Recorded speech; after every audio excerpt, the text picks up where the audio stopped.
if you're watching at home, we'll be starting in just a minute.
I'm like, thank you, Danielle, because exactly the pump up person that I need to get what they said is it's kind of like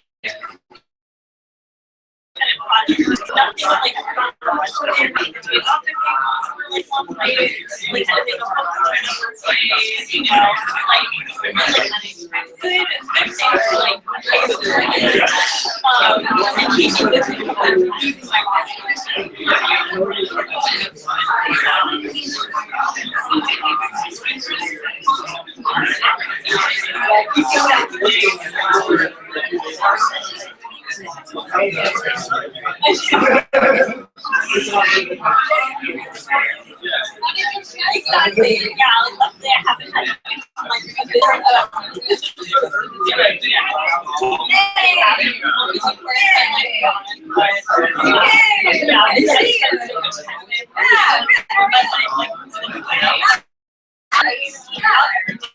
so I think it's gonna drink every day, like for all day, like that's one day coming out. I feel like I'm like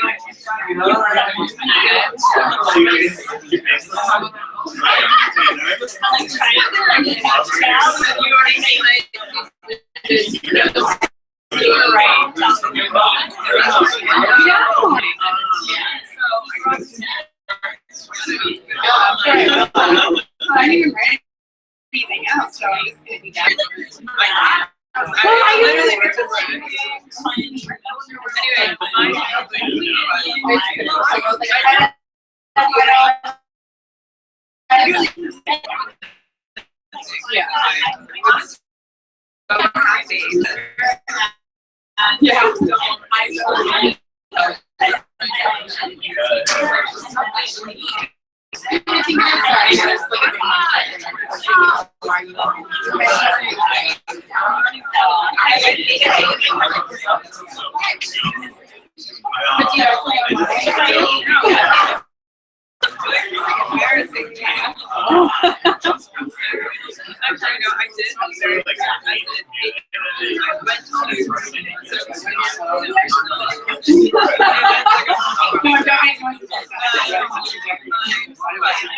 I think we're gonna sit there.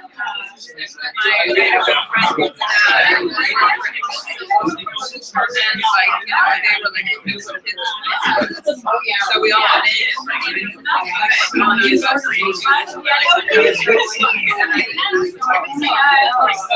And it's all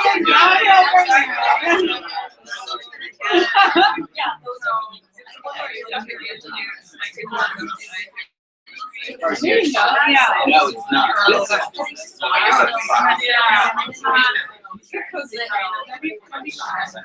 It's very nice.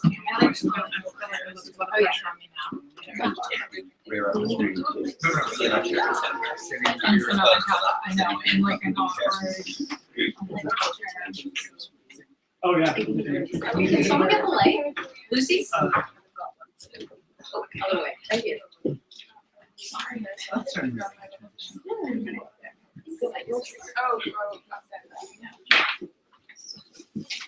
Hi. Good evening and welcome. My name is Julia Pelta-Feldman, and I'm the director here at Room and Board, which is an artist residency and salon founded in June 2014. Room and Health in artistic projects that are unusual, interactive, and difficult to categorize. And for that reason, I feel that the talk we'll be hearing tonight from Bobby Brennan is the optimal inauguration for Room and Board's new series of scholarly presentations, which I'm tentatively calling Armchair Academy, for obvious reasons. Bobby's research of the word modern in the history of art primarily concerns Florence in the 15th century, but as a historian of the 20th century, I'd like to say a few words about the broader relevance of this topic in art history. So modern is a word that everyone knows. Everyone can conjure up an idea of modern art. You might think of Matisse's unprecedented use of color, or Picasso's deconstruction of space, or maybe you think of the dynamic drip paintings of Jackson Pollock, or the austere cubes of Donald Judd. These names and ideas are familiar not just to art historians, but to anyone who has spent an afternoon in any major museum. And yet, despite the countless volumes that have been written on the subject, or then again, perhaps as evidenced by them, we still don't really know what modern art is. Like all words we use to describe art, in fact, like all adjectives, modern is only meaningful when placed in relation to things that it is not. But unlike dark and light, or old and new, in art, the word modern doesn't have a single obvious pairing. Is the opposite of modern ancient or medieval? Does modern imply art made during the Renaissance or after it? And if so, when exactly was that? Sometimes we think of modern art as occupying the other end of the spectrum from Baroque, and which is the period usually said to precede it, but sometimes we think of modern art as encompassing the Baroque. Then again, at other times, the opposite of modern is, of course, postmodern, and the perpetual difficulty of defining what we call postmodernism stems directly from the simple fact that we don't really know what we talk about when we talk about modernism. This brief survey of possibilities doesn't even get into the question of whether modern art is a movement, a period, a tendency, an attitude, a visual quality, a political category, or a convenient fiction. And this is not just a question of semantics. These questions are at the heart of the discipline of art history, and therefore at the heart of Western culture as it has developed over the last some 600 years.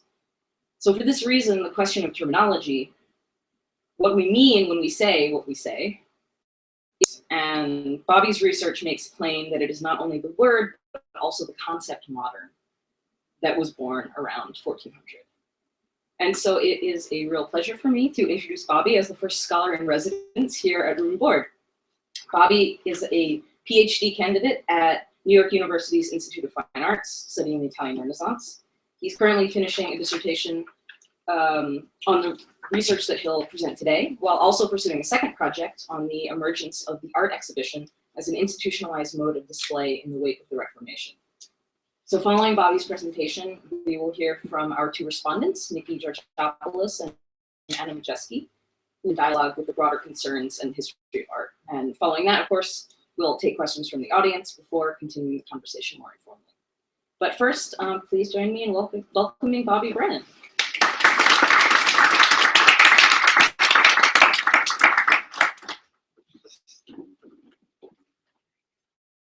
And thanks so much to everyone for coming. It's really heartening to see so many good friends. And I obviously want to thank Anna and Nikki, my respondents, for really generously reading and agreeing to be kind of discussion partners. And most of all, of course, to thank Julia and also, of course, Hannes. I'm not sure where he went. I can't see him right now. Oh, yeah. Room and Board's permanent resident. Yes, for taking me in a time when it really couldn't be more. I'll always be really grateful. So thank you. I was going to just dive in, but it's useful to kind of give a sense of where I'm coming from and how I stumbled upon this topic, because I really did kind of stumble upon it. I was a few years ago getting ready to write a dissertation about the 20th century, and specifically the end of modernism, thinking I would find something about that in these exhibitions that were staged in the ruins of World War II, kind of for a decade or two after the war. And I was in Berlin, and I was walking through the Bode Museum, which had really nothing to do with any of that, when I came across this little plaquette from the 15th century, where Hercules is standing in front of these ruins, and you have this signature on the top, O Moderni. And I was just kind of struck with this sense of productive disorientation, because here I am thinking about the end of modernism and ruins, and there's this 15th century artist signing with the pseudonym Modernus, like the modern one, in front of these ruins and so forth. And I went back home and I looked into the history of the word. It was coined in the 5th century, and it was really first used to describe the ruins of Rome. It was the first extensive use of the word. And so I was thinking about this kind of grand project, like, you know, the history of the modern from cradle to grave. In both cases, the cradle and the grave would be the ruins. And, I never, you know, by the time I actually dug into it and took it seriously, I realized that just this concept of modern had to be shored up first. And then I got completely kind of immersed in this project, and who knows, probably will never go back. But maybe. So in any case, maybe then I will dive into real formal talk. So, Modernus has been around since the late 5th century CE. At root, the word is a combination of the adverb, motto, which means now, with an adjective ending. It must be said to mean of the now. The substantive, modernitas, occurs as early as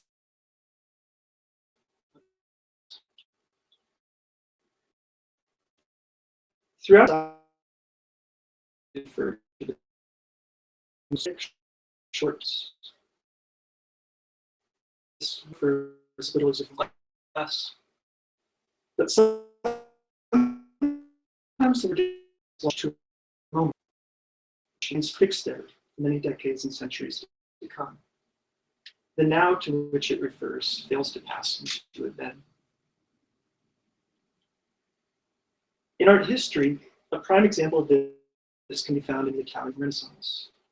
All throughout this period, from the 15th century through the 16th and even beyond, the origin of modern painting was said to lie with Giotto, and specifically, the difference that opened up around the year 1300 between Giotto's work and the more Byzantine style of previous generations. The question I'd like to address tonight is essentially, how is this possible? How is it that the dawn of modern art came to rest at this particular juncture and remain there for so many centuries to come? Two texts will help us think through this question, both Florentine, both written around the year 1400, so a good 60 years after Giotto's death. Together they show that Giotto's modernity did not persist through the decades and centuries by accident. Rather, it took a concerted effort, an allegiance between a small group of painters and intellectuals who actively shaped the horizon of modern art, as they called it, art de moderne. The first is the lead painters painter chain, overwhelmingly concerned with practical, how to make brushes, how to put pigments.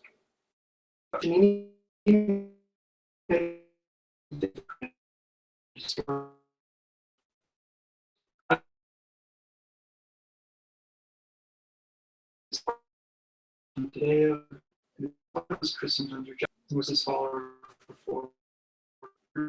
Let me get you in the mood.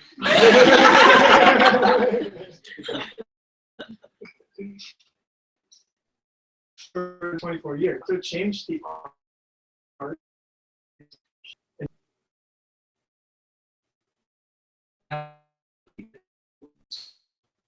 A different witness to the text.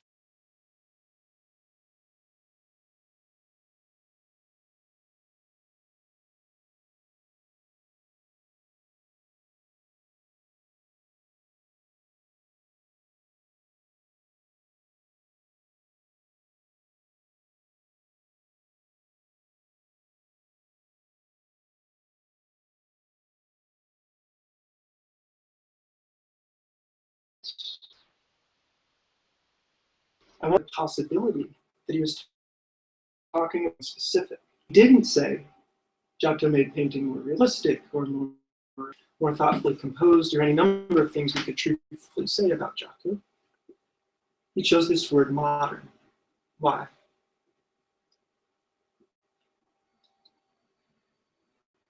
Looking at it again, we can see that the passage is really all about the art of painting.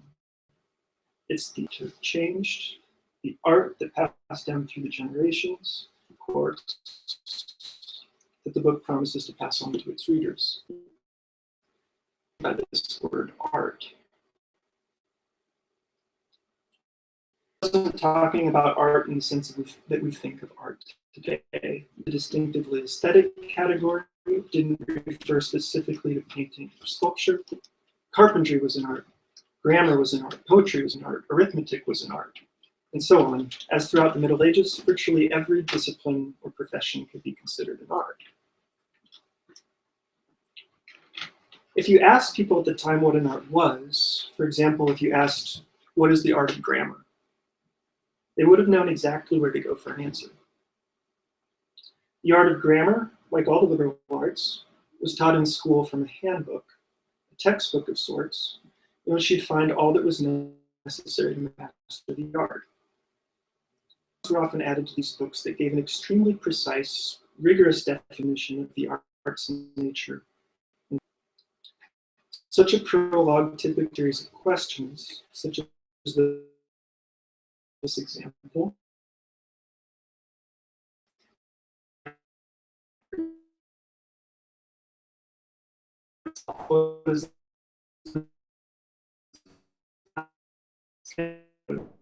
What are its parts? What is the intention of the author? Enumerate all of these questions because when we turn to the prologue of Cennini's Libro, we see that he addresses each. The only exception is the etymology. I don't have time to explain them all in detail, but the general fact of this correspondence is crucial to my argument. It shows that Cennini took great care to formulate a complete, formal definition of painting as an art, following of this type of handbook. Now here's why this is so important. In this genre of art handbooks, there was a well-established sense of what it meant for an art to be modern. A paradigmatic example can be found in handbooks on the art of music. Ancient music was binary. Notes were either long or short. In the late 13th century, a modern art arose that introduced new types of notes, governed by new mathematical rules that permitted a much wider range of rhythms that theorists and composers continued to expand and explore into the 14th century. Always to reduce them to a new set of core units and modes, and thereby perfect the modern art, as they would say, by establishing the definitive logical consequences of its new foundation in the science of mathematics.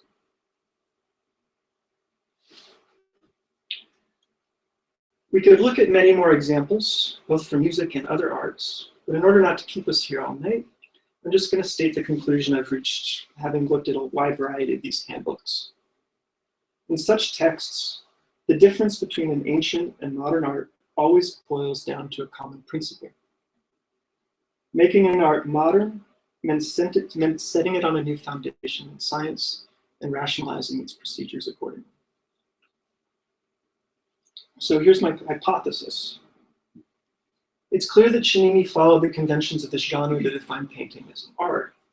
Might he also have had the conventions of the genre in mind when he called Giotto's art modern? To answer this question, we must look to the libro itself. What was the foundation of painting as an art? How did that foundation relate to science? And how did it differentiate Cennini's art from the art of Byzantine painters, or Byzantinizing painters in Italy? You may have noticed earlier that Cennini does explicitly name the foundation of the art. The foundation has two parts, he says, drawing and coloring. This dual foundation directly informs the organization of the libro as a text. After the prologue sequence, we have two parts of the book, as he calls them. They correspond to the two parts of the foundation, a sequence of books on drawing and a sequence of books on coloring. In the opening lines of the section on coloring, explicit reference to scientific principles.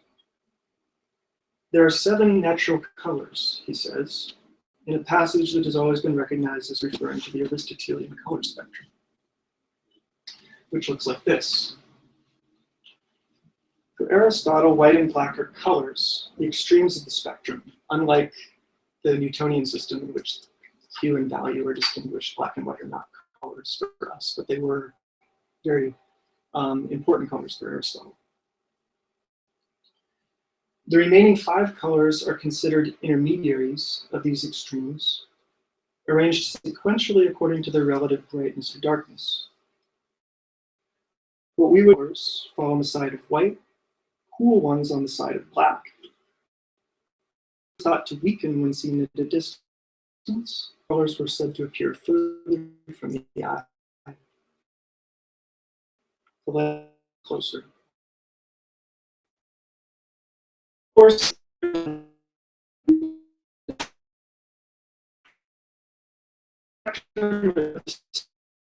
7 use the 7 notes of the diatonic scale. Infinite number of sounds that all harmony between notes. So too with phonic relations between colors.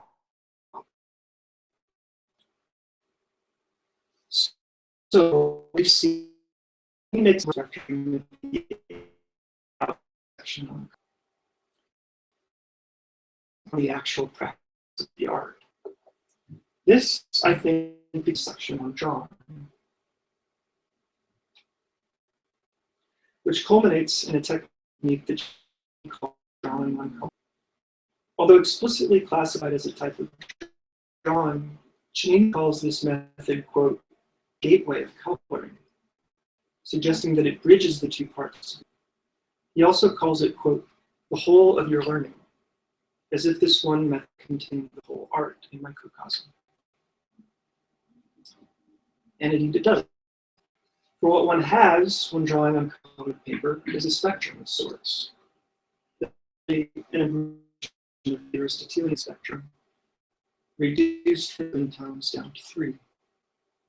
But here's the crucial point. Conceived in this way, as a set, the structure of the drawing an entirely new dimension. Indeed, the process of mimesis begins already with background color. A color falling near the middle of the spectrum, applied uniformly across the page, will approximate the quality of soft, tempered light evenly diffused throughout a space. This is exactly the sort of light in which Cennini explicitly instructs his readers to draw. When drawing, he says, arrange to have the light tempered, so tempered that when cast, which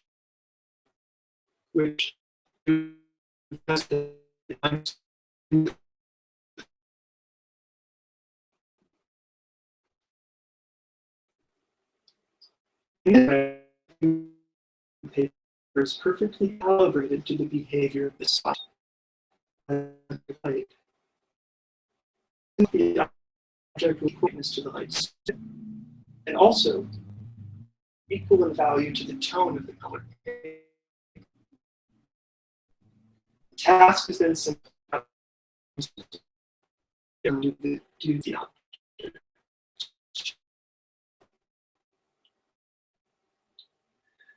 Conceived of this way, drawing paper constitutes a rational it differs slightly from making dark marks on a white ground, as in an example. The aspects of this. First, modeling on colored paper is more user-friendly, to say. In the traditional medium, there will be a single continuous spectrum of values from dark to light, with no middle, no internal reference.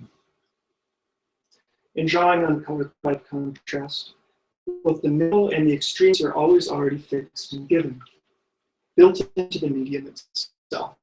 You only engage the transitions between them.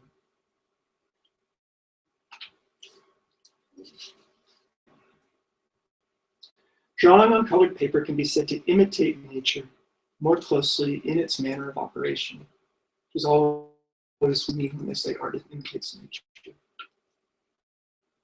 That is to say, the procedures of art align more closely with the natural order of cause and effect.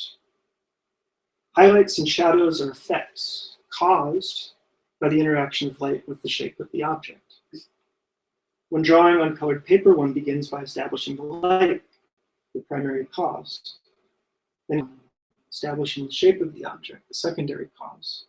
And only when both of these causes have been registered does one see the effects, these effects of modeling.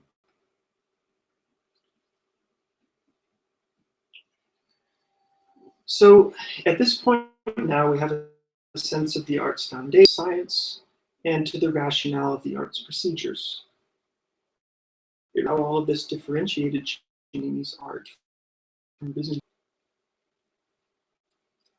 Quite fortuitously, it's recently become possible to make a direct comparison between Giannini's methods and Byzantine ones, then known in Europe, thanks to the recovery in 2010 of fragments from a Byzantine Greek treatise on painting, preserved in the Palatina collection of the Vatican Library. The fragments of the Greek treatise do not include sections on the art.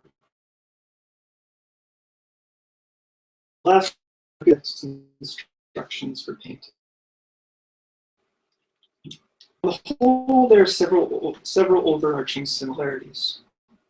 Both sources build up the face by layering flesh tones over a green undercoat. A number of consistent principal differences. In the Palatina text consists of a variety of different mixtures, all containing ochre. Whereas in Giannini, the flesh tones consist solely of red and white. Indeed, the faces of paintings in the Greek manner often glow in comparison to those of Giotto and his contemporaries.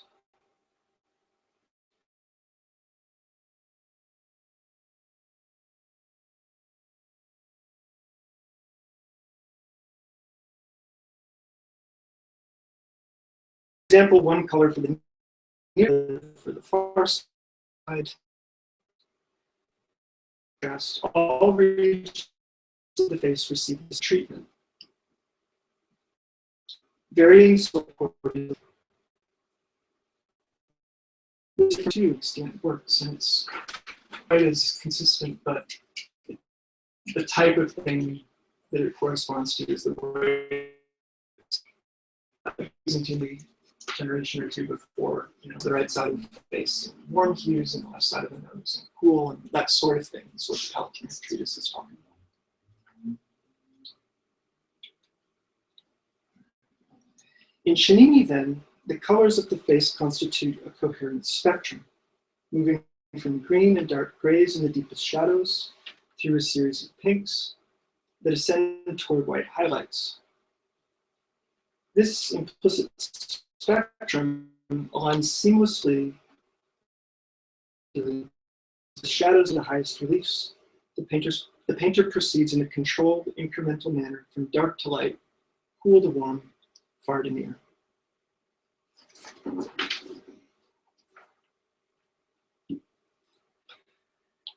Stepping back, we can say this.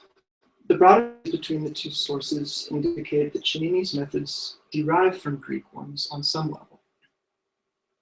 But no coherent spectrum can be discerned in the procedures of the Palatine text. In this way, the differences between them perfectly satisfy the criteria for the modernity of an art that we observed in the handbook genre. Cennini's art had been set on a new foundation in science, and its procedures were rationalized accordingly.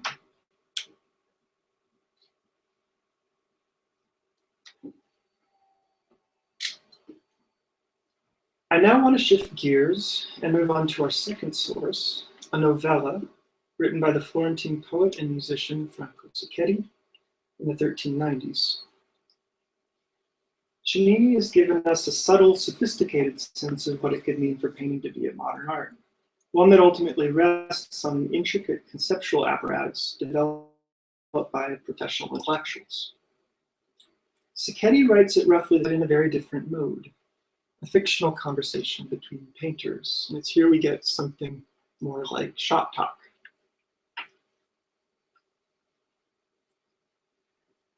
The story is set sometime around the middle of the 14th century, in the decades following Giotto's death. The leading artists of Florence meet for dinner here at the monastery of San Miniato a Monte to discuss some commissions with the abbot. The artists had just finished dinner when Orcagna, perhaps the most prominent painter from the younger generation, poses a question to the group. Who was the greatest painter aside from Giotto? In response, many names are suggested, but there's no agreement. The painter Taddeo Gaddi intervenes, asserting that the art of painting has declined and continues to decline more day by day. To this, a sculptor, Alberto Arnoldi, immediately disagrees. Taddeo is wrong, he contends, for painting has never been as it is today. With this, all the artists burst into raucous laughter, as if Alberto were out of his mind. It takes a while for the commotion to die down, but when it does, Alberto settles into a long, surprisingly detailed defense of his claim, which I have a pretty good excerpt here from. It's even longer than this, actually, in the original. But this is what he says. I believe that the greatest master who ever was in painting and composing these figures was the Lord God. But now many see great defects in the figures he created, and in the present time they correct them. Who are these modern painters and correctors? They're the women of Florence. Was there ever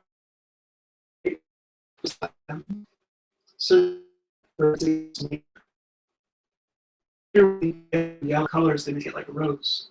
One that looks dry due to aging or some natural defect, they make blossoming and green. I don't exclude Giotto or any other painter when I say that no one ever colored better than them.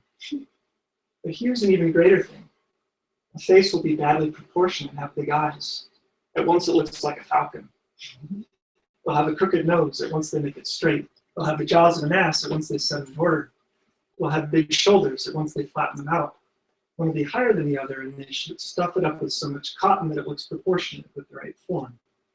Same with the chest, same with the hips. Doing without a chisel what Polycletus would have known how to do with one.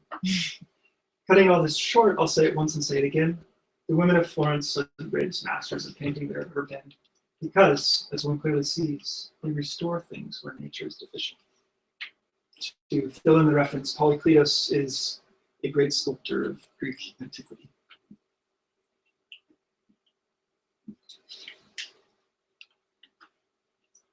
Alberto is met with laughter again, but this time the laughter of delighted amusement. He's said to have resolved the whole debate, and the artists usher him outside in celebration to drink straight from a wine barrel. Fittingly enough. So this is an odd story, to say the very least. It raises many questions. The main question I'd like to begin with are these. Why do the artists in the story find Alberto's speech so funny? And in what sense did he resolve preceding date about the greatest painting, one of the painting. Oops, sorry. So Sacchetti wrote about castigated in the most absolute misogynist terms imaginable. In that light, there can be no doubt that we're supposed to understand Alberto's icon. Alberto praises makeup in order to criticize it. In fact, however, he's criticizing not just makeup, a way of looking at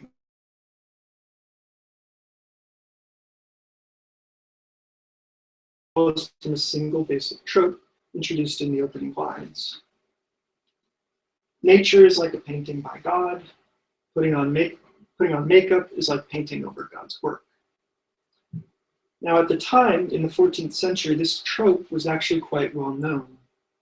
In other contemporary texts, writers often lay particular emphasis on the artistic side of this metaphor.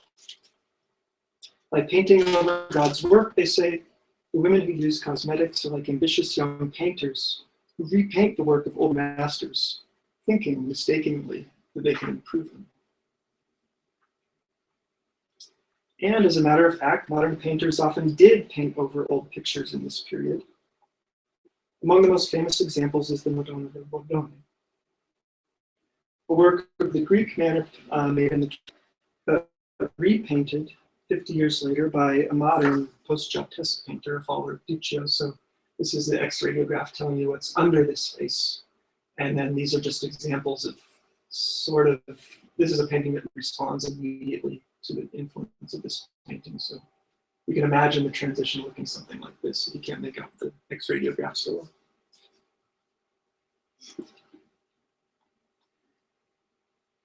Having set up this familiar analogy between God and the old master, Alberto goes on to describe the transformative effects of makeup in quite a lot of detail. The improvement of complexion, the straightening of the nose, and so on. But the words he chooses would all apply equally well as a description of a Byzantine picture repainted by a modern artist. A picture like the Madonna del Bordone.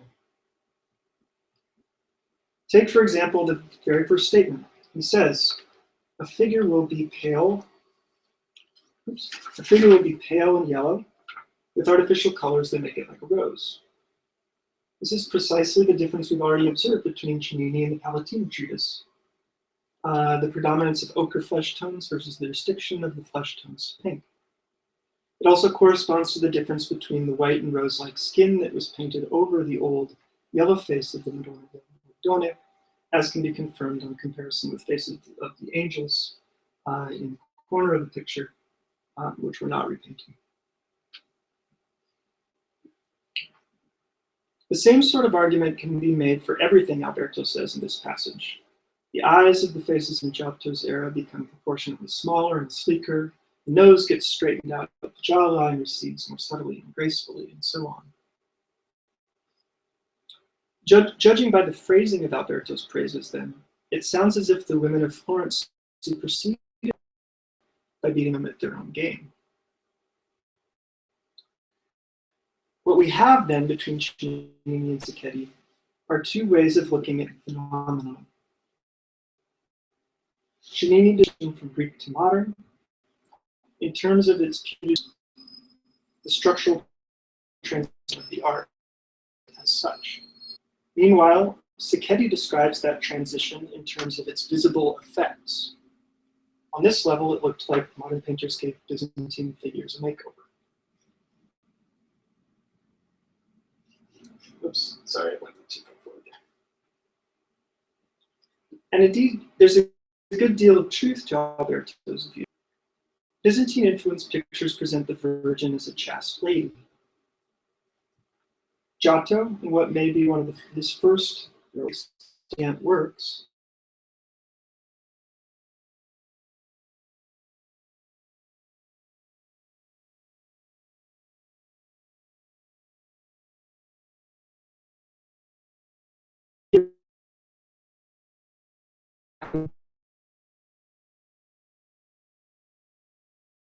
indistinguishable from those of virgins.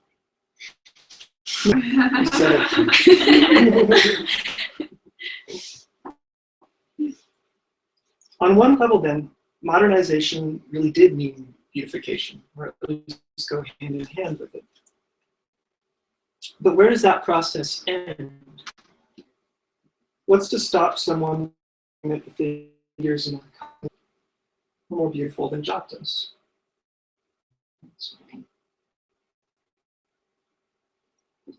And this is none of the artists would go that far.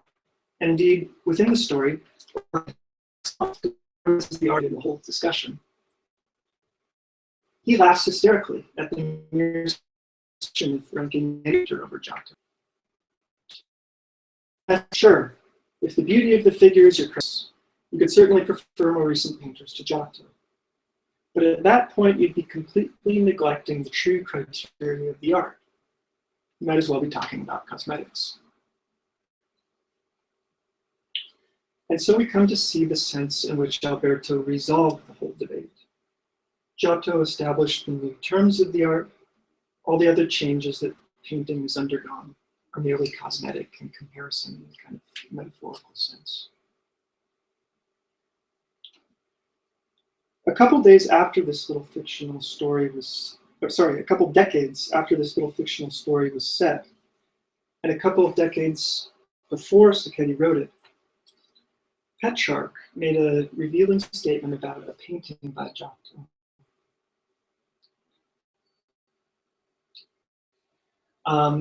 The ignorant do not understand the beauty of this panel, he wrote, but the masters of the art are stunned by it. For Boccaccio, writing around the same time, Giotto's whole achievement rested on this same distinction. Giotto brought back to life that art, which for many centuries had been buried under the airs of those who, in painting, had sought to give pleasure to the eyes of the ignorant, rather than to delight the minds of the wise. It's this same distinction, I'd like to suggest, that lays the basis for the whole story we've been discussing. Alberto's speech is a parody of the ignorant, so-called way of appreciating paintings. For the ignorant viewer, the more beautiful painting is the one with more beautiful people in it. That is, people with better complexions, straighter noses, and so on. This ignorant viewer might like more modern painters, more modern than Giotto, only because they understand the true nature of Giotto's achievement. I think that's the kind of point of this little joke.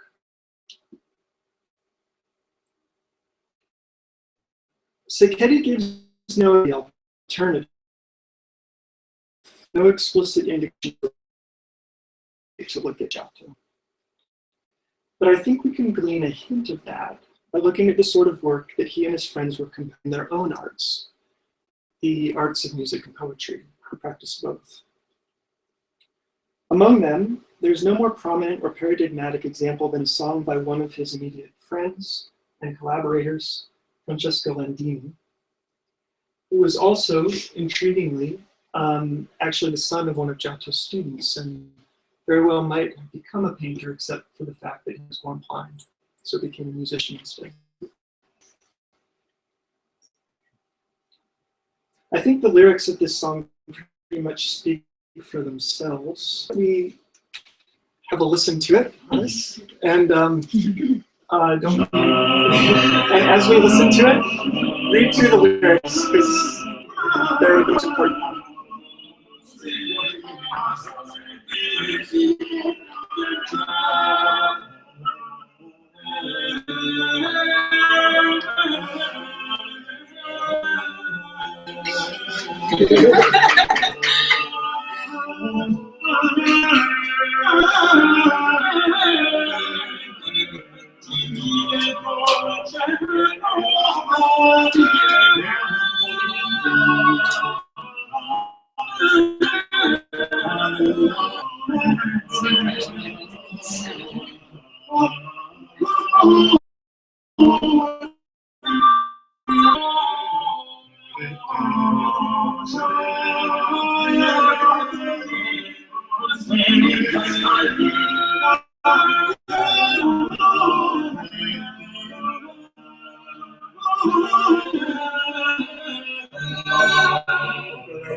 why don't we stop this? There's about one word for 18 rhythmic changes. And that's obviously no coincidence. Rhythm is in fact more complex than would just meet the ear. These verses actually mark out a systematic catalog, every rhythmic possibility within the rules of its chosen meter, which if you're keeping track is the heptasyllable. A feat that could only be accomplished by virtue of the modern art of music, with its great variety of note forms. And as we can see, this is a song very explicitly composed as a work of the modern art. So it is, in short, a work that exhausts the resources of its arts, both music and poetry, in order to defy the very artistic decline that its lyrics lament. Somebody told me he sounds like the Schoenberg of the 19th century or something.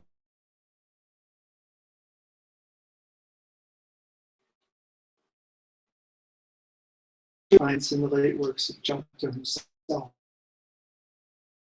Until a series of Giotto revealed Virgin's hair, a youthful venture. And even then, he made it impossible to make her sense young maiden. For in each of these three pictures, she wears a transparent wimple, the attire of an aged woman.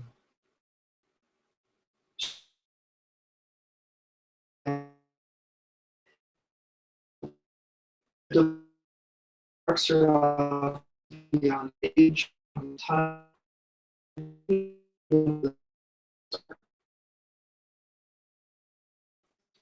The earlier work has those limits in a different, more subtle way. Here, as we begin to discern some blonde hair around the veil, we also notice the distorting effect that veil has, going below in pale green shadow, while simultaneously dissolving into a series of faint white streaks. That contrast of green and white, of course, is the same contrast of hues that lends form to the face as a whole. The only difference are these delicate fields of rose, scattered throughout the middle of the face and the neck, whose meaning is clear and will show of raw flesh, the innards of the eyes, for example, whose color spreads upwards ever so subtly as to enliven the creases of the eyelids. In this way, a play of hollow surfaces passes seamlessly into a glimpse of the body's inner hidden depths. By charting out this passage, hue by hue, contrast by contrast, the picture lays bare the rationale of its modern, streamlined palette of red, green, and white. And so we come full circle, well equipped now, I think, to see how these two sources confront the dynamics of the word modern. When Alberto starts off talking about modern painters, he's really referring to recent painters, painters working now. In this prosaic sense of the word, by the second half of the century, Giotto is no longer really modern. But the whole point of the story is to combat this mindset. Indeed, to shame anyone who'd talk about painting in such an ignorant way. Cennini represents the alternative, the robust conceptual apparatus that allowed one to insist on a fixed horizon of modernity, specifically the modernity of Giotto's art, full 60 years after the master's death. But surely this conceptual apparatus could only have been known to a small circle of initiates. So we arrive at a dilemma. Left to its own devices, the modern tends to move on, skipping forward along the crest of history. To fasten it to a given juncture is to run against the grain of the word, to expand the present that it encompasses. But it is also simultaneously, and perhaps inevitably, to contract the scale of the audience to which that present will be palpable. In other words, to craft an artificial present, a present accessible only to those who know the terms of the art. One could perhaps argue that this is a distinctively modern dilemma. The modern had to be held in place because the scale of the change it described is not yet great enough to be recognized beyond a small class of people. This may well be the case, but I think it should also serve as a warning to us, or maybe even a kind of lesson. The discourse of modern art was designed in this far-off, distant past. Designed specifically, one might even go so far as to say, to divide the ignorant from the sophisticated, to mark off this space. Yeah, yeah, that's what I'm on. So sure, a lot's happened since then, but we have the question, I guess, to sort of initiate the discussion is whether we've managed to find a way to wield that discourse otherwise. So, thank you.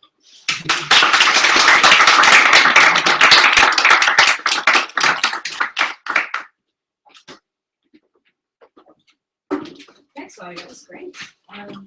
So now we have brief responses from our two. So first we'll hear from Anna Majeski, who is a PhD student at the Institute of Fine Arts and focuses on late medieval and early Renaissance Italian art. And then we'll hear from Nikki Georgopulos, who is a PhD student in the history of art and criticism at Stony Brook, where her research focuses on mid-19th century French painting and drawing, with a particular emphasis on theories of embodiment, proto-phenomenology, and discourses of realism. When not in the library, she is the graduate curatorial intern for prints and drawings at the Morgan Library and Museum, where she also spends a lot of time in the library. So we'll have various perspectives on this idea of the modern art. So Anna, would you like to start us off?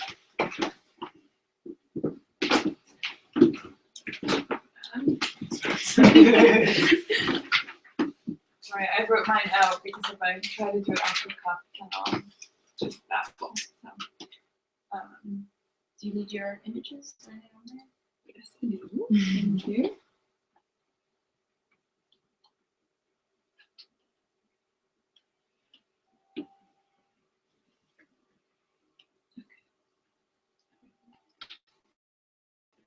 Can be modernity in these texts and images is ideological as much as it is temporal, or defined by a relation to the present. In the late 14th century texts and images he discusses, to be modern is actually in a sense incompatible with the present. Instead, both Cennini and Franco Sacchetti locate the moment of modernity with the career of the Florentine painter Giotto, who, as Bobby mentioned, died about 60 years before either writing. In the Renaissance, then, there's a break between a set of ideals embodying modern painting and their relationship to a particular temporal moment. In our own moment, these ideological and temporal definitions of modernity are more synced up, and there is even a prioritization of presentness. To be modern is required to fully participate in the present, and the failure to subscribe to a particular definition of modernity can be wielded as a means to exclude. There is a desire to participate in the fleeting now and create a rupture with the past. And this is one of the defining aspects of what we are told about modern, late 19th and early 20th century painting. So one way of looking at this from the perspective of Renaissance painting has to do with one of the more surprising aspects, at least for me, of Bobby's work. We often think of the Renaissance as being modern in the sense that it is the moment when we have the birth of the modern author-artist figure, the creative individual who is responsible for the formulation of their work.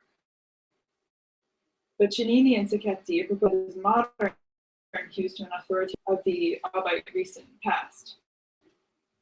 Giotto's art, its rational method, its faithful and pure imitation of nature, becomes a model for the contemporary artist's production of modern painting.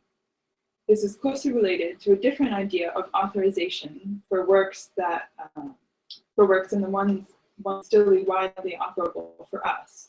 One based not on the individual will of the author, but rather its of auctoritas through reliance on authoritative models. We have two conflicting ideas of authorship, which also embody different temporal relations to the present. One in which works are authorized by methods and procedures deriving from authoritative models, such as Giotto and nature, and the other, also nascent in the 15th century, of the artwork as authorized by this. In the first, the temporal relationship of the artwork to now is mediated through adherence to the art and practice of a Giottoesque then. And in the other emerging category, artworks are more directly related to and shaped by the hand of an author working in a specific moment in the present. These are not mutually exclusive, and in Cennini's own text, for instance, both coexist because he also celebrates in the beginning of his text the capacity of the artist's imagination to freely invent the content of his works. In Florence of the 15th century, the debate about how one creates an authoritative modern artwork continues to center around Giotto. The model of Giottoesque art is also championed by a slightly later writer called Leon Battista Alberti, also Florentine, who writes a treatise called On Painting in 1435-36. Alberti discusses a method of composition in painting that bears close resemblance to Cennini's discussion of drawing it into paper, which he connected back to Giottoesque practice. And just to kind of summarize the comparison, this on the right is an image that Bobby already brought in for us, which is an early 14th century work, and then you have a mid 15th century work by an artist called Zogozzoli that is kind of participating in this mode of drawing revived by Alberti. And you see, similarly, you have this color background, which is the medium hue, and a strong emphasis on contour, and then the final addition of light. This seems to be a reaction, Alberti's kind of revival of this mode, to the methods of certain contemporary Florentine painters who were not really drawing like this at this moment. A set of drawings by a painter working in Florence in the early 15th century called Peri Spinelli actually shows him starting with a very close copy after a famous, now destroyed mosaic by Giotto, which depicted the scene of Jesus walking on water. Peri's copy after Giotto is not only accurate, but it also employs a firmer and steadier outline that is more characteristic of Giotto's emphasis on contour. He then draws an additional on this mosaic. And these copies might be said to modernize Giotto's mosaic. For example, on the left, which is still quite close to Giotto's model, he pushes it back in space. He kind of angles the ship with relation to the picture plane. He rotates the figures of these two figures at the front, which are representing Jesus and Peter. And then he does a final in this kind of succession, this series, where he actually changes the composition, but he also kind of pushes the boat, changes the shape. There's a very highly abraded foreshortened boat in that center, in the front there.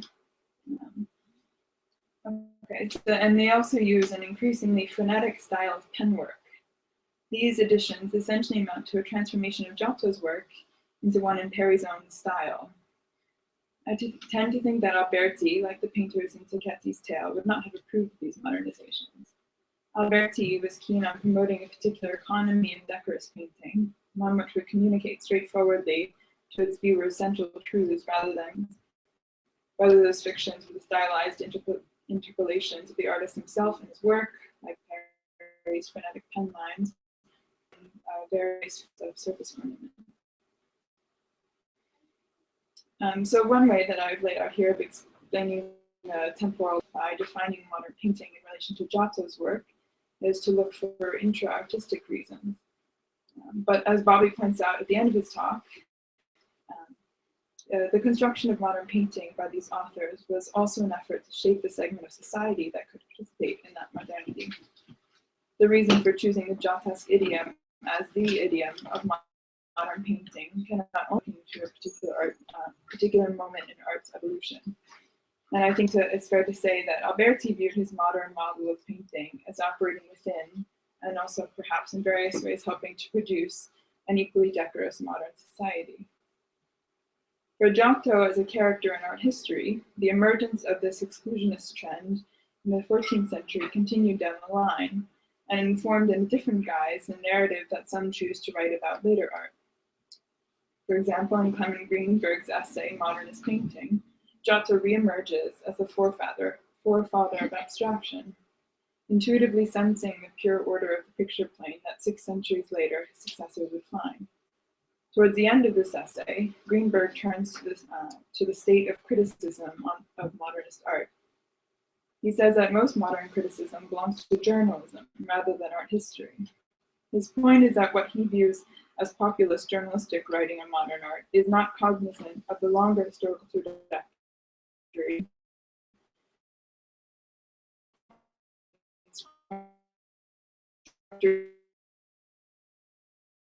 without understanding Giotto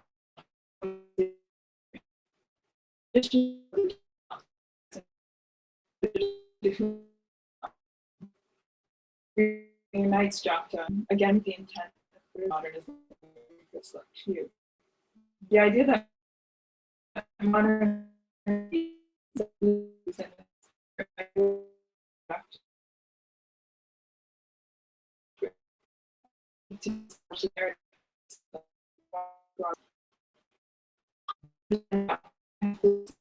from the weight of our own moment's biases.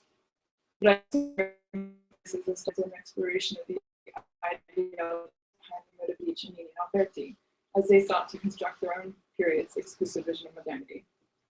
Rather than disregarding their Greenbergian tendencies, it's useful to delve into their willful shaping of ideologies behind the nascent modern.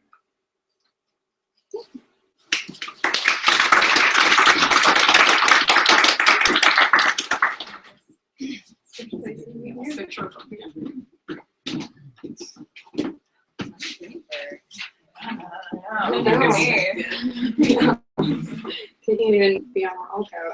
I am going to be a bit more off the cuff, because I'm a little out of my depth in terms of Renaissance stuff, and I'll be going from Giotto to Greenberg, so I'm going to be backing us up into the 19th century.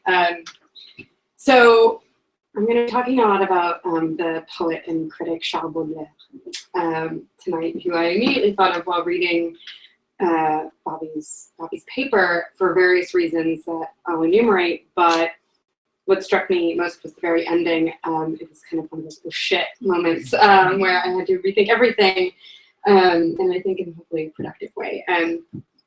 So I think the primary question that we've both seen, as I think your response so beautifully illustrated, is we're all grapple what is at stake when we talk about the modern, and this question. And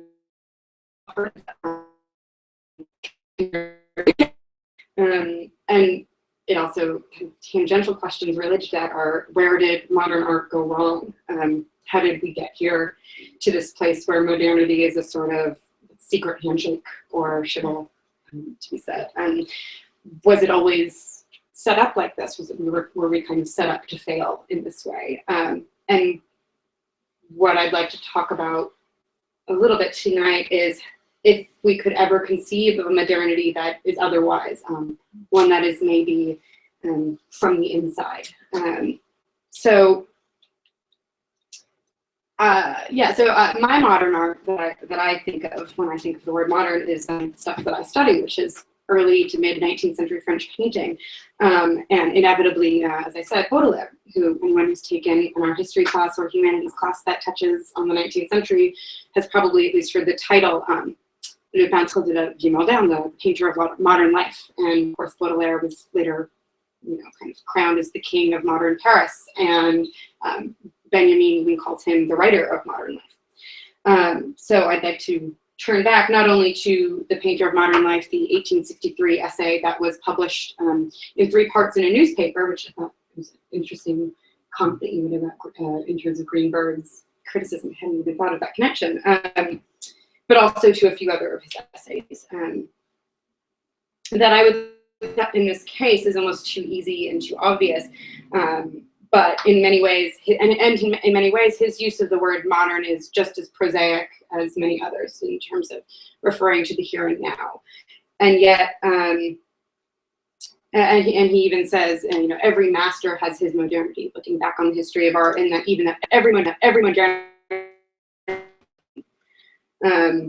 But even so, considering the modernity that he's describing is we've come to consider, as Bobby so elegantly put it in his talk, one of those particular moments in which the word gets lodged and gets stuck and gets fixed. It bears teasing out precisely what this modernity means to him, what it means to us, and what it means in dialogue with the artists that we've discussed here tonight. So I'll be looking primarily to his art criticism that he wrote as a critical response, the Salon essays of 1845 and 46, primarily 46. But it bears looking also to his other writings on figures such as Wagner and Poe. So he starts the Salon, both the Salon of 1845 and 46, with this kind of stringent anti-academicism that he kind of became known for.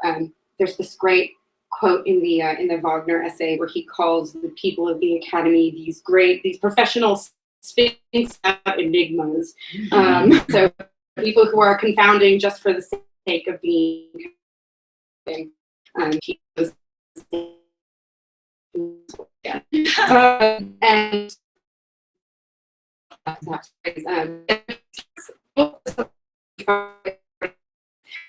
by dedicating himself and his work to the bourgeois, which I think is interesting. So he cites how the salon has become a bourgeois because useful handbooks go by the name of, that's in 45, and then later in 46 is when it gets really great. He actually opens before the text, to the bourgeois. You are the majority in number and intelligence. Therefore, you are the force which is justice. And then he goes on to talk about, about how the bourgeois should be the audience for these texts. And that, before I go too far in kind of championing him this way, he's not talking about the proletariat. He's very bourgeois-centric. He's not no class crusader or anything like that. He's not calling for the democratization of art. Indeed, we can't even say that he's even fully authentic here. There's always a bit of irony behind him there. But in any case, he's taking that symbol of tacky taste that the bourgeois had come to represent and situating it at the heart of his aesthetic theory, and not without a fair helping of condescension, but it still bears noting. So from there on, the bourgeois kind of disappears after that intro, but I think that it's the way he goes about his always has that anti-academicism in mind and that sort of opening well. And I think that this brings up the question of how it is that we do what we do as our historians or as critics, how we do our jobs, and how the history of art is written not only, of course, not only just by paintings and drawings, but by us. And he has this fabulous quote from the Salon of 46, because he then goes on to define the goal of criticism. He says, the goal of good criticism is to be partial, passionate, and political, and it is to be written from an exclusive point of view, but a view that opens up the widest horizons. So this is a balance of maintaining a position as an authority and of having a higher form of level of knowledge, let's say, but remaining open. Open to what? I'm not sure, and I would love to discuss that further because that's a very vague, almost intentionally vague phrase, open to the widest horizons. It's a question to consider. And this anti-academicism translates to his prescription for artists as well. It's very much a prescriptive text telling artists what they should be doing.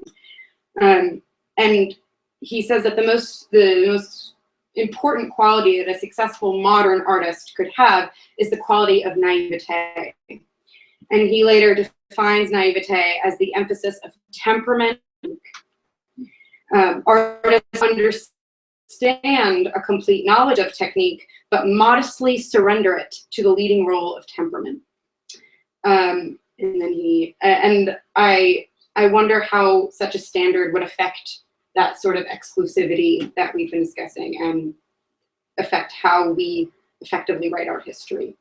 And I would wonder, with a grain of self-doubt, whether or not temperament is perhaps more accessible universally than technique. So that's kind of a ground. The rest are just kind of thoughts that I had. So I was struck by the improvement or the correction of the that you went into. And of course, de la vie moderne, Baudelaire famously changed and fashion and correcting of nature, and says that nature is an imbecile and that it can, what is it, counsel, oh God, such a great quote. Something like, no, you know, it's worth finding actually. Counsel only like that. Counsel nothing but crime. It is this infallible Mother Nature who has created patricide and cannibalism and 1,000 other abominations that both shame and modestly prevent us from naming. Sorry. Anywho, so this has to do, of course, with his championing of imagination for the artist, and he would later, in 1859, in his salon there, would call imagination the queen of the faculties. So, and this imagination has a sort of additive quality to it. He calls a good painterization of nature. A portrait should be a complication of a model. So not necessarily a correction of it, though certainly I think he would say that painters correct nature, but a kind of filtering of a personality, or running it through a filter of a personality. So I think about these terms, this emphasis on complication, temperament, and these other kind of intrinsically vague ideas, how they risen of the kind of systematic, almost reductive mores of science, of scientizing, let's say, and how they might counteract the idea that modernizing is a process of setting art down on a foundation of science, just as art as these are the very things that you cannot make a science of. And I wonder how Baudelaire's championing of the bourgeoisie complicates this even further, seeing as a science of art is by nature exclusionary, as it necessitates special knowledge base, a special knowledge base and an adherence to rules or a system. And to look further into this, if we take him at his word that the real golden boy of modernism is Eugène Delacroix, the champion of French Romanticism, we start to see that the history of art has this odd window, kind of, I would say, between Romanticism through realism and up to the beginning of Impressionism. This is where I study, so this is why I like it so much, that resists systematization. There is no, I think, when you break from the academy after neoclassicism up until Impressionism, which becomes so much more about a system of vision, you have this vague window where it is not, art is not so much, painting at least, is not so much about rules, but about principles.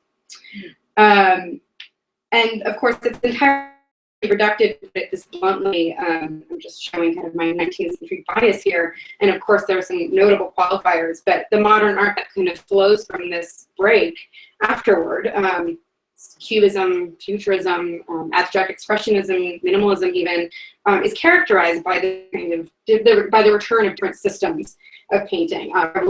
Revolutionary though they may be, there are principles. It's more than a principle; it's a set of rules or practices. So I was really excited to find this kind of contrasting idea of what modernity and what modernism is in painting in Baudelaire until at the last minute I had to go ahead and reread Baudelaire, and I found that I had conveniently skipped over this line. again, this comes right after about how the bourgeoisie is the majority and all that. So he also says that the bourgeoisie has been neglected by the government, who has made art for people other than them. And he says, enjoyment is a science, and the exercise of the five senses calls for a particular initiation which comes about through goodwill and need. Very well, you need art. And so then he goes on to talk about how he will teach them about why they need art. And he even says, you can go 3 days without water and food, but you should never go a day without art. It's insane. So I'd like to put this in perspective. He does have this science-based claim, but it's a science that he thinks belongs to everybody. It's knowledge, but not knowledge that everyone is entitled to, or at least the bourgeoisie, maybe not the proletariat. So I guess I'm left wondering, is it about in which the word modern will have similar resonance? Why?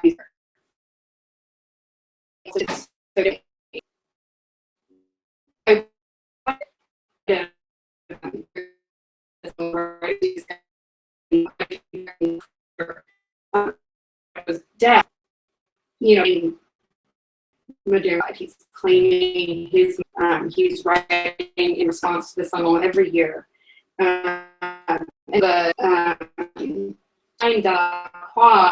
He even writes his eulogy. He's very much, he writes letters to him, he writes letters to Wagner and Poe, etc. So I wonder what difference that makes and what that brings to bear in the discussion.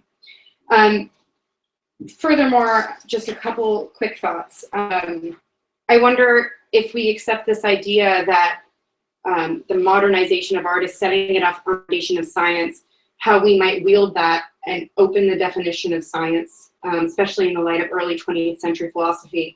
I'm thinking here of Gaston Bachelard and Henri Bergson and Merleau-Ponty, of course, who champion a science that recognizes the hidden enigmas of the world, that resist systematization and see the pitfalls of reductive thinking. And this is kind of a crisis that happens in, I think, late 19th century, early 20th century science. Yeah. Oh, okay. Finally, I think, since I've talked about, modernism from the past and modernism from the inside, I wonder if we might think about kind of a modernism as some sort of futurity. And Baudelaire himself actually makes reference to this. He's writing about Wagner. And he says he's the most modern musician there is, the most romantic, the most modern. Those two terms are easily conflatable for Baudelaire. And he says that his is the music of the future, which I find completely out of place. He says that as kind of an offhand without explanation, that he's someone who's very careful with his words. So I wonder if this bears out in terms of considering that which is modern to be what is lodged in our memory, what remains a thorn in our side, which presses in on us for further investigation in perhaps an uncomfortable but productive way. And looking further into the future, how modernity bleeds into that lovely term contemporary, which we all love to talk about. And of course, the most terrifying question of all, what does thus even matter? Is it a meaningful tension, a meaningful term after hundreds and almost thousands of years of use and abuse? What does the term modern give to us that other words can't? Those were my rambling thoughts, so thanks for being with me. And thanks to Bobby and Anna for having me here. So can I ask a question to all of you, actually? So obviously my modern is the one that that starts around 1900. So for me, Impressionism is like the old masters in terms of what I study. And I mean, there are a lot of thoughts I'm having, but something that that really sort of caught fire for me in reading Bobby's paper and thinking about getting this together where we would have you here to talk about the modern idea is that as the 20th century happens, the tension is no longer between this idea of the naturalistic versus the kind of the decorative, but rather the abstract versus the decorative, and whether something departs from nature in a way that is meaningfully new, meaningfully sometimes scientific, if it's pointillism or even fauvism or something like that to a certain extent, or whether it's merely decorative. You know, and of course, Matisse comes up in these discussions all the time. Is Matisse a brilliant modern artist who's looking at the world in a completely new way, or is he making pretty pictures? And you get these really interesting moments where an artist like Paul Klee, who is making art for a while that is not only kind of pretty, but pretty in an almost feminine way, has to make his work seem sort of harder and tougher and less like fabric and more like this kind of tough abstraction that, you know, by the time we get to Clement Greenberg, who basically rewrites, you know, not just the history of modern art, but really the whole history of art in the West. You know, it's hard to look at not just Giotto, but Baudelaire or any of these people without having a sort of Greenberg filter over our eyes. Yeah, exactly. He's everywhere. By the time you get to him, you know, that idea of decoration has been completely settled, and basically everything we're doing is avoiding the decorative in art. So I don't know, I wonder if any or all of you have something to say about that idea of, I don't know, sort of decoration.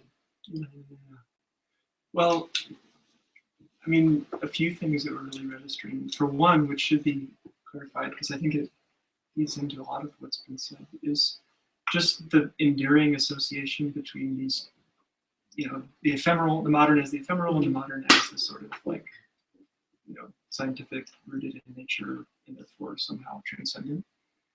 And that's always gendered all the way through. I mean, certainly like the cosmetics is one aspect of it, where, you know, already in the 14th century, the ephemeral is cosmetic and female and male, and certainly in Baudelaire. And that, I mean, all the way through, like anytime you can go to the 17th century in the debate between drawing and color, and it's the same, where drawing is masculine and color is feminine and color is modern, and drawing is transcendent or whatever. And so drawing is sort of engineering and color is the prettiness. Yeah, exactly. And therefore, in that sense, I think feeds into the ornamental, where like there's an attempt at certain points to bring color into the fold of science, and I guess in the 14th century as well as in that, you know, classic modernist period. Yeah, totally, impressionism. Yeah. Color is science. Yeah. And of course, like, yeah, as well. Yeah. But there is, I guess I would say the ornamental sort of therefore gets batted between the two, that color, you know, can kind of like cross over, but maybe the problem is you always need this feminine opposite to define the modern against, and so when you bring color into the fold of science and rationalization, then you need the decorative to stay on the other side. You know, and so even, you know, for here, color and decorative are sort of synonymous in Baudelaire, in the 17th century. Sorry. Okay, yeah, I'm simplifying. Well, no, I was just, it's interesting because, I mean, Baudelaire's whole championing of Delacroix and Romanticism is it goes back to the design de couleurs question, of course. Yeah. But he always comes out in favor of color. Yes. Color is everything. Yeah. Color is modern. Right. I mean, he has this triangulation between what is romantic, which is color, is thus modern. It's a system of equivalences. Yeah. So that's kind of a sticky moment in that, because I generally agree with what you've said about associating the modern with the line and with the masculine. But in this moment, unknowingly, Baudelaire chooses the feminine side of that argument, even though his description of maquillage and costuming is usually in feminine terms. Yeah. Though he does have an interesting passage about military men. He has that passage in Count of Roving Down about how soldiers attire themselves in a similar way that women dress themselves. But that's, it's an interesting turn. Yeah. That's a good point. I should qualify, I guess. The way I'm thinking of it is that there's this kind of prosaic sense, which Baudelaire, I think, is using, like, as you pointed out. And in that sense, like the modern, in terms of the prosaic, of course, one with color and so forth, but in this kind of like other, you know, rationalistic sense, it's the transcendent and defined against color. Drawing goes on that side. And then, so I don't know, I feel like Baudelaire does kind of, that same opposition just kind of runs through, and he just maybe partially ironically, like jumps on the side of the ephemeral, and you know, and almost like Alberto does. Right. I mean, frankly, even though he doesn't follow through, Yeah. and actually, you know, stay there. It's just like a momentary joke. But I think it's a momentary joke in which you try out the possibility of being a Baudelaire and fully immersing yourself in the ephemeral and the cosmetic. Right. And the, Well, yeah, because he has this bipartite definition of beauty, which is the eternal and the fleeting and the ephemeral. Yeah. And that's what interests him, is that second half. He's bored by the eternal. Yeah. But I think it's important, though, as much as I agree with you that he's just kind of jackass and just kind of jumping on this sort of side. He says that beauty cannot exist without that part. The eternal is insufficient by itself. It has to have that fugitive modern element in order to create true beauty. Yeah. Do you have a question? Yeah, this is for Bobby. Maybe it's more philosophical question. There's a difference between conceptual history and the history of words. Yeah. So a concept is thought as basically is an idea which is detachable from words. And you are looking at the word. Yes. And I wonder how this continuity of the word reflects the continuity of the concept. Yeah. Or whether this, whether you can draw a straight line really from 1400 to now. Not just in the sense of the use of a descriptor, but actually the concept behind it. What is, how do you work with that? No, I think that's a great question. And the way that I think of it is the word has this duality between the ability to kind of stick and the ability to ride along and stay ephemeral. When it sticks, I think it almost always sticks by being hooked to a concept. And in this case, the concept, really the underlying concept, is art. And what I found is, I mean, they talk about modern in all sorts of different ways. And you might have a fleeting passage here or there where they talk about modern painting, doesn't really do much. But when they talk about modern art, then there's a fully fledged concept where these, say, professional intellectuals have defined, you know, the sense of what an art is, and it means this kind of real, robust, you know, many moving parts involved kind of idea, and that's the rationalization of science and so forth.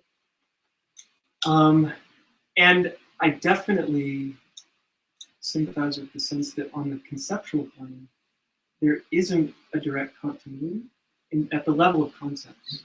The continuity exists only at the level of terms, but it's an interesting continuity nonetheless, because this constellation of terms, and I would be totally willing to be corrected, because I'm not sure exactly how rigid it is, but my sense is that, you know, rationalizing an art by putting it on a foundation of science is something that you could say about a lot of modernist art.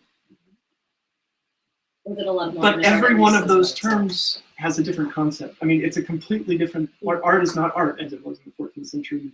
Science is not science as it was in the 14th century. Reason is not reason as it was in the 14th century. And so there is this hollow formula, this kind of terminological constellation almost that applies to both, but the concepts are absolutely different. And I suppose that's the question for me, is where, I mean, that conceptual plane is where what ultimately needs to be sorted out. And I'm still not sure exactly, you know, I can't say in the 20th century, you know, how you get from point A to point B. Well, in the 20th century, it almost becomes enshrined, right? That rather than setting something on a scientific basis, what you do is make up what you want to do and then come up with this ridiculous theory that explains why it's actually something, which is actually something that modern art does over and over and over again, where they know that if they want to be modern, they have to sort of make scientific theory. It's usually total bullshit. Yeah. You know, Le Corbusier will tell you that there's a scientific reason that this wall is pink and this one is blue. But that's because he's really nervous about the idea of using color, because color is too decorative. So he comes up with a scientific way for that to be explained. Yeah. So maybe that's it's ornamental or cosmetic. Yeah. Science becomes. Yeah. Is that, I don't know, honest, does that sound like it? Yeah, I mean, so the question would be whether these two instances of the history of the word are in fact comparable, and this comparability would have to be worked out somehow, because I don't understand it quite. Yeah, I don't How you? I mean, if Baudelaire uses the word modern and has this exclusive yet somewhat inclusive function, something describing it, whether this is actually carried on in the concept, or whether it just picks it up. Yeah. I almost feel, I don't know, but my sense is that Baudelaire's sort of prosaic use of the word is almost subconceptual. And I mean, you can use that, you can use the fleeting and turn it into a concept, but that to me is just this kind of default function of the word. It's certainly the way the word functioned at the beginning, and what it was coined to do, and all throughout this period, people are using it in that way, and it's only a specialized, circumscribed elite that sometimes will put it to concept. And so, I was going to say it could also be seen as like a willful inversion of, kind of the academic thinking doing a kind of science, the modern science of art, and he's kind of reclaiming this idea of identity and attaching it to something else. So that maybe, the idea of the rational foundation and kind of embedded in what is yeah. Do we have other questions that require public address, or should we do the thing where we keep talking over wine and cheese? All three of you, that was really good.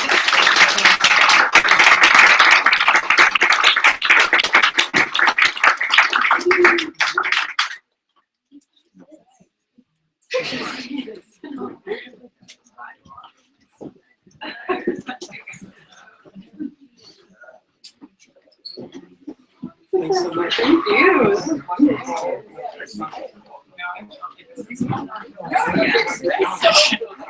That's great. Your work has made me think about so many things.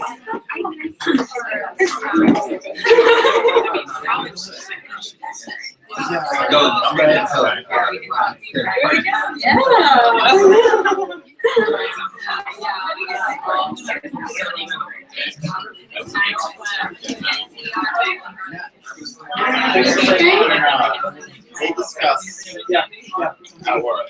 Yeah. Okay. Everyone was super.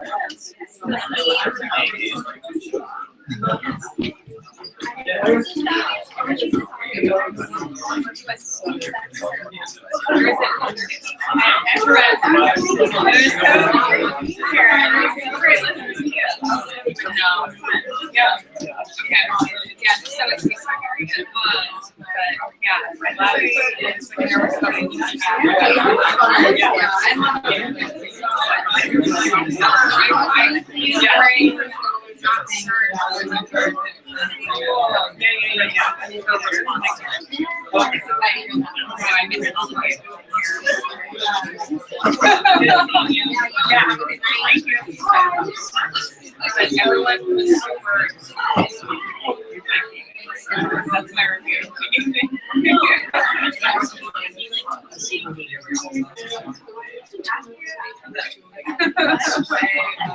Should we turn off the stream? So, are you interested in finally get more information? We loved it.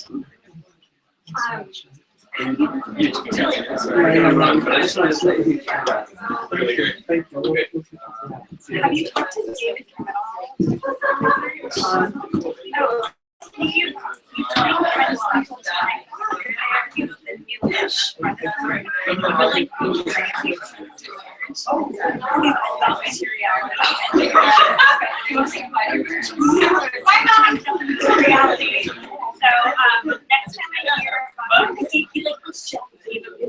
Thanks for tuning in. Come back next time for more exciting art history.